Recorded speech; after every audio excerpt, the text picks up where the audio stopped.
por participo de que he dado la bienvenida a nuestro gran actor Cajaba de América. Por la misma razón, espero que esta visita que nos ha dignado dicho gran actor Mr. Taipan estrechará más la armonía entre americanos y filipinos.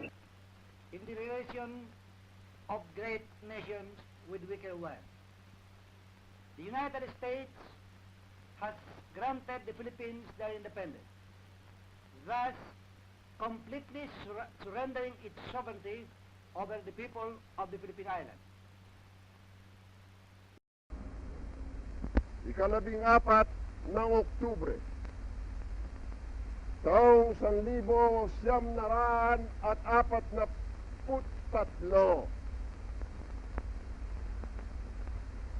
isang taong singkad, buhat noon hanggang ngayon, na naitayo natin ang bagong Republika ng Pilipinas sa hirap na ito na dinadanas ng ating bayan. Nahanda ako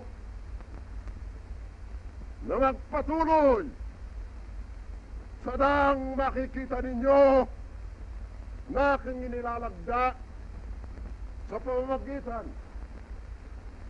ng tulong ng aking mga kasamahan sa pamahalaan upang tunay, maging wagas, maging dalisay sa gitna ng isang digmang ngayon idinadaos sa isang sinuko, sa gitna ng kagutuman, sa gitna ng kamatayan, sapagkat ang kamatayan may matamis katulad ng itinuro ng ating mga bayani kung iya'y magbubunga. The Filipinos are grateful and have a deep affection for America. Although the color of our skin is brown, the temper of our minds and our beliefs is almost identical with yours.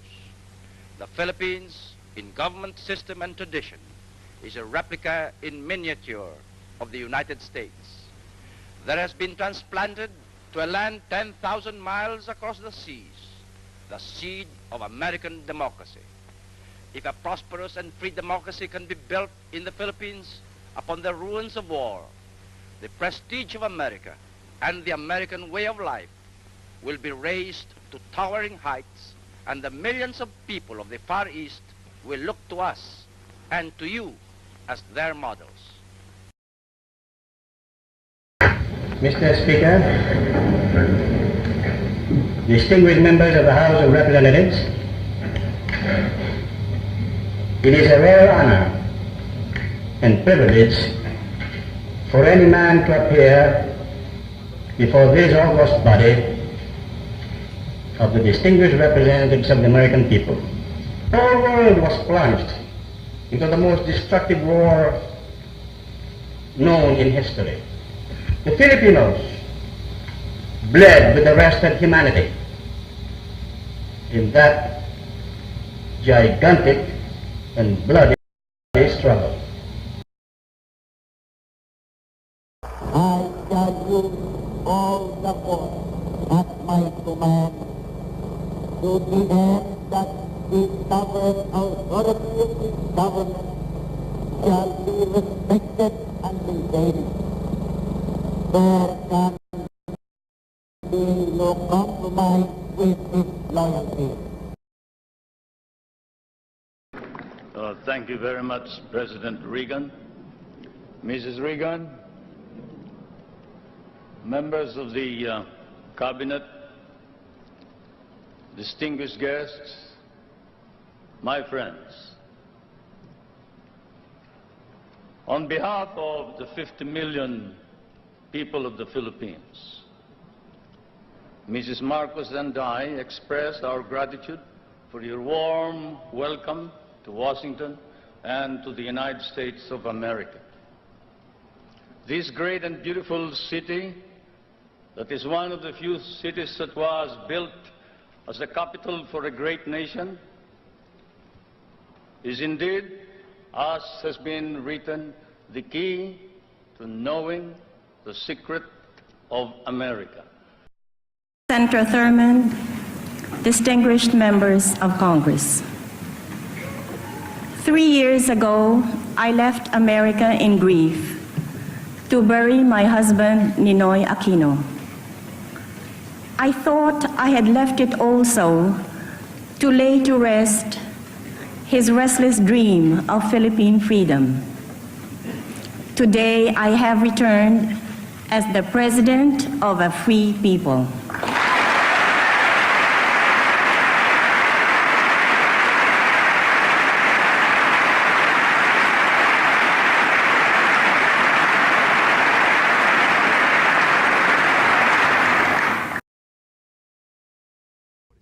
Have been the subject of a massive disinformation campaign that we are seeking to proclaim martial law, that we are veering towards dictatorship. These are blatant lies, falsehoods, and fabrications.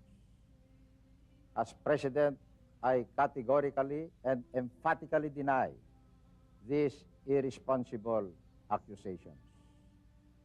I also categorically declare that our country will definitely have national and local elections in May 1998 as scheduled.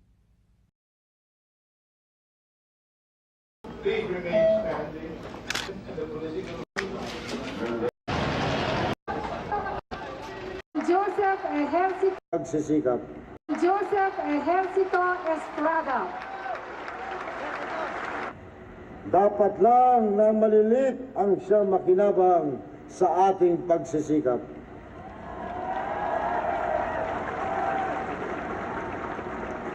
Sana sila rin, sana sila naman ay makabahagi. Progress must not be measured by the number of golf courses of the rich. Huwag naman sanang mamasamain ng ilan sa ating mga mayayaman ang mensaheng ito.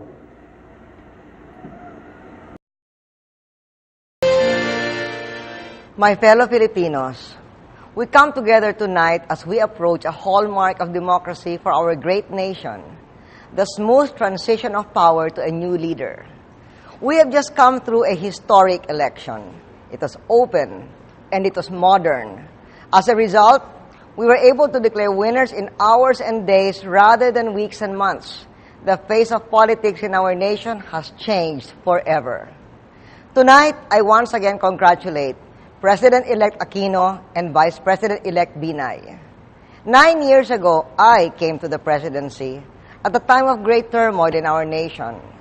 I accepted the challenge of the office when it was thrust upon me. At the time, our country was reeling from political intrigue and a distressed economy. We set to work to reform our economy and invest in our people. Along the way, we had to make unpopular choices, such as raising taxes. But we did so against the odds for a very simple reason. We had to have new money for more and better health care, education, and job creation. We needed new and better roads, bridges, ports, and a technology backbone to attract new businesses and investors to create new jobs. Kababayan, magandang gabi po sa inyo lahat. Umaharap po ako sa inyo ngayon upang iulat ang ating nalalaman ukol sa nangyari sa Mamasapano, Maguindanao nitong nakaraang Sabado at Linggo. Ginagawa po natin ito hindi upang pangunahan ang Board of Inquiry na itinalaga upang tuklasin ang buong katotohanan, kundi dahil karapatan ninyong malaman ang alam natin sa puntong ito. Noong Sabado ng gabi, ika-24 ng Enero, isang grupo na makasapi ng Special Action Force ng ating Philippine National Police ay tumungo sa barangay Tucanalipao, Mamasapano, Maguindanao. Ang kanilang misyon, ipatupad ang mga outstanding warrants of arrest sa dalawang notorious na teroristang matagal nang pinaghahanap ng mga otoridad.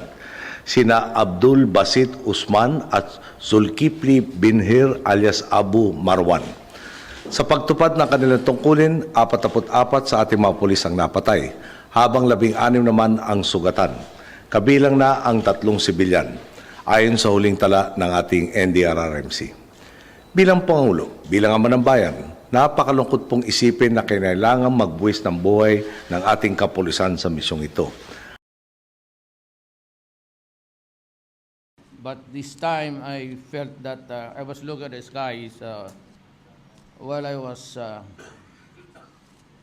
coming over here, and I just, everybody was asleep, snoring. But a voice said that, you know, if you don't stop, if that's, I will bring this plane down now. And I said, who is this? So of course it's God. Okay. So I promised God to not to express slang, cuss words, and every.